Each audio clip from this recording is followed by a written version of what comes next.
भक्तों, मांसाहार पुण्य है या पाप?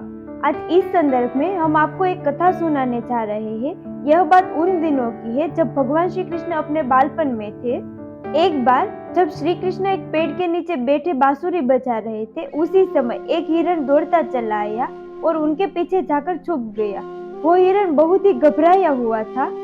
भगवान श्री कृष्ण ने उसके सिर पर हाथ फेरते हुए कहा, क्या हुआ, तुम क्यों छुप रहे हो? उसका पीछा करते हुए एक शिकारी भी वहां पहुंचा और बोला, यह मेरा शिकार है, इसे मुझे दे दो, इस पर मेरा अधिकार है। तब भगवान श्री कृष्ण बोले, हर जीवित जीव पर उसका खुद का अधिकार होता है, न कि किसी और का। तब वह शिकारी क्रोध में बोला, इसे मैं पकाकर खाऊंगा। तब भगवान श्री कृष्ण बोले, किसी भी जीव को मारकर खाना पाप की श्रेणी में आता है। क्या तुम पाप के भागीदार बनना चाहते हो? मांसाहार पुण्य है या पाप, क्या तुम धर्म को नहीं जानते? तब वह शिकारी बोला, मैं तुम्हारे जितना शिक्षित तो नहीं कि यह जानूं कि मांसाहारी पुण्य है या पाप, पर मैं यह जानता हूँ कि जीव को मारकर खाना, इसमें कोई हर्ज नहीं है। मांसाहार से तो वह जीव को जीव बंधन से मुक्त कर रहा हो, फिर क्यों मांस से मना किया जाता है? वैसे भी मैं इसको मारकर नीच योनि से मुक्ति दिलाकर पुण्य ही कमा रहा हूँ, फिर इस पर पाबंद क्यों है? इसे तो प्रोत्साहित करना चाहिए। जहाँ तक मैंने सुना है, जीव हत्या तो शास्त्रों में भी बताया गया है, राजा लोग शिकार किया करते थे। ऐसे तमाम तर्क देते हुए श्री कृष्ण से पूछा कि फिर क्यों मांसाहार गलत है और पाप की श्रेणी में आता है? आप ही बताइए, मांसाहार पुण्य है या पाप? भगवान श्री कृष्ण समझ गए कि इसकी बुद्धि मांस खाने के कारण तामसिक हो गई है। फिर भगवान श्री कृष्ण बोले, इस अंतहित विषय पर पहले मैं कोई राय नहीं दूंगा। मेरी एक छोटी सी कथा सुनने के बाद तुम ही उत्तर देना कि मांसाहार पुण्य है या पाप, और तुम्हें मांस खाना है या नहीं। वह शिकारी सोचने लगा कि इसमें तो मेरा कोई घाटा नहीं है, इस कथा को मैं सुन ही लेता हूँ, मेरा मनोरंजन भी हो जाएगा और बाद में मुझे इसका मांस भी मिल जाएगा। तो भगवान श्री कृष्ण ने अपनी कथा आरंभ की। एक बार मगध में खाद्य संकट खड़ा हो गया था। अन्न का उत्पादन कम रहा। राजा को चिंता हुई कि यदि इस समस्या का निदान नहीं किया गया तो संरक्षित अनाज कोष भी खत्म हो जाएगा और संकट भीषण हो जाएगा।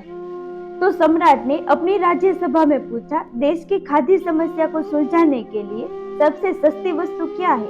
मंत्रीगण सोच में पड़ गए। चावल, गेहूं, आलू इत्यादि पदार्थों को उगाने के लिए बहुत श्रम करना पड़ता है। वह तभी प्राप्त होते हैं जब प्रकृति का प्रकोप न हो। ऐसे में तो कुछ सस्ता हो ही नहीं सकता। तभी शिकार का शौक रखने वाले एक मंत्री ने सोचा कि यही उत्तम अवसर है, क्यों न अंधाधुंध शिकार के लिए राजा की अनुमति ले ली जाए। उसने सभा में कहा कि सबसे सस्ता खाद्य पदार्थ मांस है, इसके लिए धन का खर्च भी नहीं है और पौष्टिक खाना भी मिलता है। सभी सामंतों ने इस बात का समर्थन कर लिया, लेकिन मगध के प्रधानमंत्री अभी भी चुप थे। सम्राट ने पूछा, प्रधानमंत्री आप चुप क्यों है? आपने कोई अनुमोदन नहीं दिया, आपका क्या मत है? प्रधानमंत्री ने कहा, मैं यह नहीं जानता कि यह कथन सही है कि मांस सबसे सस्ता पदार्थ है, फिर भी इस विषय में अपने विचार आपके सामने कल रखूंगा। प्रधानमंत्री उसी रात मांसाहार का प्रस्ताव रखने वाले सामंत के घर पहुंचे। सामंत ने इतनी देर रात प्रधानमंत्री को अपने घर आया देखा तो वह घबरा गया। प्रधानमंत्री ने कहा, संध्या को महाराज बीमार हो गए, उनकी हालत बहुत ही खराब है। राजवैद्य ने कहा है कि किसी शक्तिशाली देह का 2 तोला मांस मिल जाए तो राजा के प्राण बचाए जा सकते हैं। आप महाराज के सबसे विश्वास पात्र है, इसलिए आपसे योग्य कौन होगा? इसके लिए आप जो भी मूल्य लेना चाहे ले सकते हैं। आप कहे तो इस काम के लिए मैं आपको 1 लाख सुवर्ण मुद्राएं भी दे सकता हूँ। एक बड़ी जागीर भी आप मांग सकते हैं, बस आप अपनी इच्छा कहे। मैं कटार से आपके हृदय को चीरकर बस 2 तोला मांस ही निकाल लूंगा। यह सुनकर सामंत के चेहरे का रंग फीका पड़ गया। वह सोचने लगा, जब जीवन ही नहीं रहेगा तो लाख सुवर्ण मुद्राओं से मैं क्या करूंगा, और बड़ी जागीर भी किस काम आएगी। वह झटपट अंदर भागा और अपनी तिजोरी से 1 लाख सुवर्ण मुद्राएं लेकर आया। मुद्राएं देकर उसने प्रधानमंत्री के पैर पकड़ लिए और गिड़गिड़ाते हुए बोला, श्रीमंत, मैं आपकी 1 लाख मुद्राओं में अपनी 1 लाख मुद्रा और मिलाता हूँ। इस पैसे से आप किसी और सामंत के हृदय का मांस खरीद ले, किंतु मुझे जाने दे। यह बात किसी और को न पता चले, मैं आपसे आग्रह करता हूँ। प्रधानमंत्री जी यह सब समझ चुके थे, वह उसे थोड़ी और मानसिक पीड़ा देना चाहते थे। प्रधानमंत्री ने आगे कहा, सामंत, आप शरीर से बलिष्ठ है, आपकी कदकाठी महाराज से मिलती जुलती है, इसलिए राजवेद ने खास तौर पर आप ही का नाम लिया है। आपके दान से हमारे अच्छे राजा की जिंदगी बच सकती है। आप कहे तो मैं आपको प्रधानमंत्री का पद देने को तैयार हूँ और खुद आपका कर्मचारी बनकर रहूंगा, पर प्रजा से हमारे राजा न छीने। सामंत ने कहा, जब प्राण ही नहीं रहेंगे तो प्रधानमंत्री पद का या राजा का सिंहासन भी मिल जाए तो मैं उसका क्या करूंगा? आप चाहे तो मेरा सब कुछ ले ले, पर मेरे प्राण न ले। मैं अपना ये भवन और सारा धन आपको सौंपता हूँ, रातों रात इस राज्य से निकल जाऊंगा। इतना कहकर वह अपने घोड़े की ओर भागा और जैसे ही अपना घोड़ा गठने लगा, आवाज आई, अभी अभी अपने पीछे तुम अपने परिवार को भी छोड़े जा रहे हो।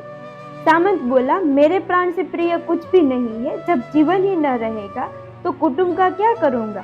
जीवन रहा तो ऐसे ही सुखी रह लूंगा। इतना कहकर घोड़े पर छलांग लगाकर बैठ भी गया। वह भी चलने को ही था कि प्रधानमंत्री ने घोड़े की साख पकड़ ली। वह सामंत से बोला, भागने की जरूरत नहीं है, आप आराम से घर पर ही रहो, मैं किसी और का प्रयास करता हूँ। यह कहकर प्रधानमंत्री वहां से चले गए। प्रधानमंत्री के वहां से जाने पर सामंत के अंदर कुछ जान तो आई, परंतु बेचैनी बनी रही। उसकी नींद खराब हो चुकी थी। मुद्राएं लेकर प्रधानमंत्री बारी बारी से सभी सामंत के घर पहुंचे और सभी से राजा के लिए हृदय का 2 तोला मांस मांगा, परंतु कोई भी राजी न हुआ। सबने अपने बचाव के लिए प्रधानमंत्री को लाख और 5 लाख मुद्राएं तक दे दी। इस प्रकार प्रधानमंत्री ने एक ही रात में करोड़ों सुवर्ण मुद्राएं जमा कर ली। फिर सभा होने से पहले ही अपने महल में पहुंच गया। अगले ही दिन राजसभा में सभी सामंत समय से पहले ही पहुंच गए। सभी यह जानना चाहते थे कि राजा स्वस्थ है कि नहीं, लेकिन कोई भी किसी से भेद नहीं खोलता था। सबको राजवेद की तलाश थी, उनसे ही उन्हें कुछ सूचना मिल सकती थी। प्रधानमंत्री ने सैनिकों को आज्ञा दे रखी थी कि जब तक महाराज राजसभा में न आए, किसी भी सामंत को भी महल से बाहर जाने की आज्ञा नहीं है। राजा सभा में अपनी चिर परिचित गति में आए और अपने सिंहासन पर आकर बैठे। सभी सामंत ने देखा कि कहीं से भी राजा उन्हें अस्वस्थ नहीं लग रहे, उन्हें तो कुछ हुआ ही नहीं था। प्रधानमंत्री ने उनसे झूठ बोला। हर सामंत के मन में यही विचार चल रहा था, पर कोई भी किसी और को कुछ भी नहीं बोल रहा था। तभी प्रधानमंत्री ने राजा के समक्ष 1 करोड़ सुवर्ण मुद्राएं रख दी। राजा ने पूछा, ये सुवर्ण मुद्राएं किसके लिए है और कहां से आई है? प्रधानमंत्री ने कहा, 2 तोले मांस के लिए इतनी धनराशि जुटाई है, पर मांस न मिला। अपनी जान बचाने के लिए सामंतों ने यह मुद्राएं दी है। अब आप यह विचार कीजिए, मांस कितना सस्ता है। राजा को बात समझ में आ गई। उन्होंने प्रजा को अत्यधिक परिश्रम करने का निवेदन किया और राजा के अनाज भंडार में से अनाज निकालकर श्रमिकों को दिया गया। उन्होंने पौष्टिक सब्जियों की खेती का तुरंत आदेश दिया। वह 1 करोड़ सुवर्ण मुद्राएं इसी कार्य के लिए और श्रमिकों के कल्याण के लिए खर्च की गई। ऐसी साग सब्जी तेजी से उगी जिससे प्रजा का कल्याण भी हुआ और पौष्टिकता भी मिली। कुछ समय बाद मौसम अनुकूल हुआ और खेती लहलहाने लगी। इस प्रकार राज्य में खाद्य संकट दूर हुआ। तो मित्रों, जीवन का यह मूल्य भगवान श्री कृष्ण हमें इस कथा के जरिए समझाना चाहते हैं कि हम यह न भूलें कि जिस तरह हमें अपनी जान प्यारी है, उसी तरह सभी जीवों की अपनी जान प्यारी होती है। जिन जीवों को मारकर आप खा रहे हैं, उन्हें तो प्राण बचाने का अवसर भी नहीं मिलता।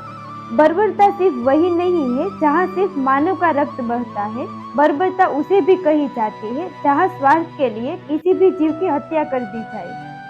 हम अंत समय में जिंदगी भर के पापों के लिए सुकर्म करने की कोशिश करते हैं, परंतु हम यह भूल जाते हैं कि जब वह जीव हमारे लिए काटा गया और हमारे लिए तड़पा, उसका श्राप हमें इस जीवन में ही नहीं बल्कि अगले जीवन तक नहीं छोड़ता।